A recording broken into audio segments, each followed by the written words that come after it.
Hello বন্ধুরা, আবারও কাতার বিশ্বকাপের ঝলক দেখালো আর্জেন্টাইন গোলকিপার ইমিলিয়ানো মার্তিনেজ।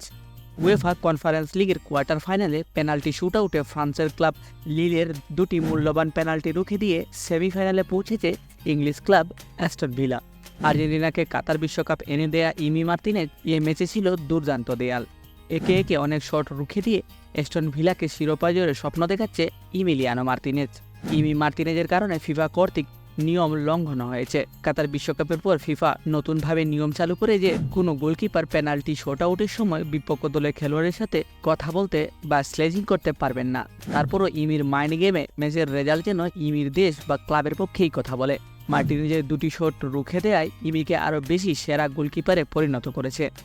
মাত্র 22 কোচের ভিতরে একজন গোলকিপার নিজের মাইন্ড কিভাবে খেলতে হয় এবং কিভাবে এত শান্ত রেখে খেলাতে পারে তা হয়তো ইমির কাছ থেকে শেখা উচিত। এবং বর্তমান প্রজন্মে ইমি মার্তিনের যে বিশেষ সেরা গোলকিপার তা আর বলার আক্ষেপ রাখে না।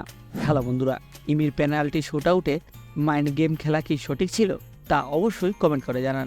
আর হ্যাঁ, ফুটবল সম্পর্কিত সব ধরনের ভিডিও সবার আগে পেতে অবশ্যই সাবস্ক্রাইব করুন ফুটবল জ্ঞান চ্যানেলটিকে।